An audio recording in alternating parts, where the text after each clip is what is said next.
Boa tarde, hoje eu estou aqui com a professora doutora Maria Luísa Saraiva Pereira. A professora Maria Luísa atualmente é professora titular da URGS, orientadora permanente dos seguintes programas de pós-graduação: Programa de Pós-Graduação em Bioquímica, Genética e Biologia Molecular e Biologia Celular e Molecular da mesma universidade, membro do Conselho Universitário Consum da URGS, membro do Comitê He4She da URGS, uma iniciativa proposta pela ONU Mulheres, é professora do Serviço de Genética Médica do Hospital de Clínicas de Porto Alegre e atua nas áreas de bioquímica, biologia celular e molecular e genética molecular, com projetos de pesquisa abordando doenças hereditárias, análise molecular de variantes genômicas, identificação genética e fatores epigenéticos, com ênfase em neurogenética. Bom, professora Maria Luísa, eu gostaria de agradecer a tua participação e gostaria de fazer algumas perguntas com relação às atividades que tu vens desenvolvendo atualmente. Então, baseado nisso, assim, quais são as atividades que o teu laboratório vem trabalhando nesses últimos anos? Bom, boa tarde. A ideia, então, é a gente falar um pouquinho, né, do que a gente vem fazendo, né, Raquel? Então, na verdade, assim, a gente trabalha basicamente, né, com doenças hereditárias. Então, assim, o laboratório iniciou fazendo análises de mutações de ponto, né, principalmente a nível de DNA, e, na verdade, a grande maioria dos projetos foram indo para essa área de neurogenética, né? O que é essa área de neurogenética? Na verdade, são doenças genéticas, mas que apresentam manifestações na área de neurologia, né? Então, algumas manifestações do tipo dificuldade de caminhar de forma reta, ou alguma dificuldade de fala que começa a se desenvolver, né? Esse tipo de dificuldades né, de algumas atividades do cotidiano, né, que são difíceis de realizar, né, quando as pessoas apresentam essas doenças. Assim, só para fazer também um comentário, a grande maioria dos nossos projetos são trabalhando com material biológico de pacientes, né, tanto material do tipo DNA, né, ou também material obtido a partir de biópsia de pele ou de outros materiais biológicos, né. Então, digamos assim, a grande maioria dos projetos, na verdade, é feito já com seres humanos, né. Eventualmente, a gente tem alguns projetos que utilizam linhagens celulares, né, mas é em menor proporção, né. Então, as atividades que a gente vem realizando são justamente avaliando parâmetros, né, dentro dessas doenças que se classificam como doenças da área de neurogenética, né, e com um foco ainda maior nas chamadas doenças de poliglutamínopatias, né, que englobam várias doenças hereditárias, né, mas que elas apresentam uma semelhança, né, de qual é a causa básica, né, que é uma alteração a nível, né, da informação genética, no caso de algumas delas, a grande maioria delas, na verdade, de codificação do DNA de uma proteína específica. E cada doença tem proteínas diferentes, né?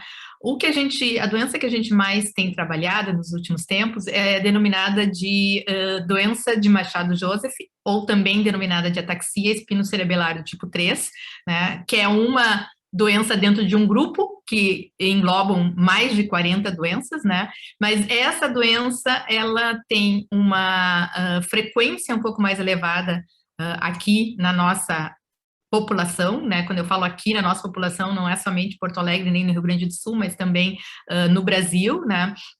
E também apresenta uma alta frequência mundialmente falando, né? Então, apesar de ela ser rara, né, dentro desse grupo de doenças raras, ela é uma das doenças bastante frequentes.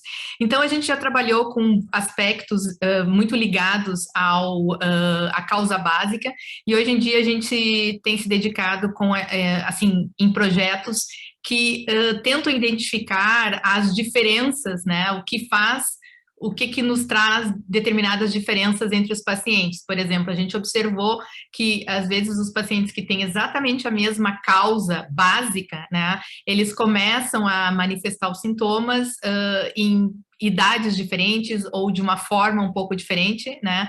Então, isso a gente vem tentando abordar, né, tanto fatores que a gente chama genéticos, né, isto é, outras alterações, né, no genoma daqueles indivíduos que possam explicar essas variações, e também a gente colabora com outras pessoas que estão trabalhando mais com os aspectos ambientais, né, isto é,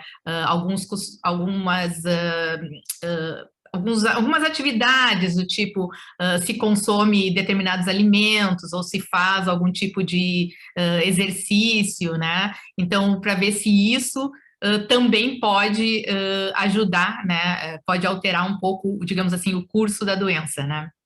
Então, essas são algumas das atividades que a gente vem realizando, né? E com esse foco, né? Então, assim, é um pouco diferente, digamos assim, do que a gente chamaria de bioquímica clássica, né? Mas envolve muito a biologia molecular, né? E também tem esse enfoque de doenças hereditárias, né? E que a gente, na verdade, além de testar, às vezes, o paciente, né? A gente acaba testando outros indivíduos da família e avaliando todo um contexto que envolve um pouco mais, né, do que apenas um indivíduo. Acho que, em linhas Legal. gerais, seria isso. Ótimo.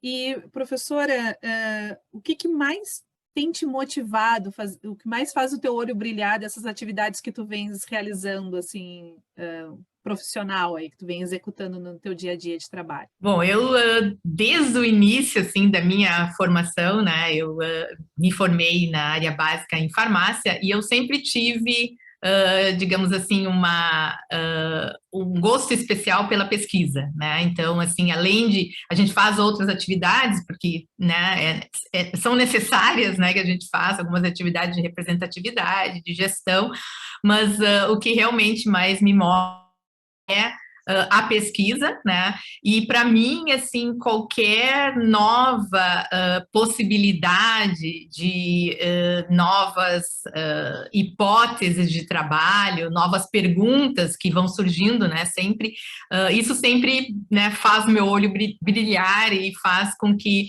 a gente se motive, né? Até às vezes a iniciar novos, vamos dizer assim, novos desvios, né, do que a gente inicialmente imaginou, né. Então, eu acho que essa motivação de ir em busca de explicações ou ir em busca de novos, sei lá, novas evidências, né, é o que mais me move, né, e especialmente, assim, nessa área de pesquisa, né. E baseado nisso, sim, eu gostaria de saber um pouquinho o que para ti é importante para um aluno, ou quais são as características que um aluno deveria ter para fazer parte do teu grupo de pesquisa? Olha, eu acho que, na verdade, não existe né, um tipo específico, né? Assim, eu acho que o que move, o que eu acho importante é que as pessoas tenham curiosidade, tenham disponibilidade, né? Isto é, disponibilidade, quando eu comento, quando eu falo sobre isso, é aquela vontade de aprender coisas novas e de trilhar, às vezes, por caminhos não tão tradicionais, né?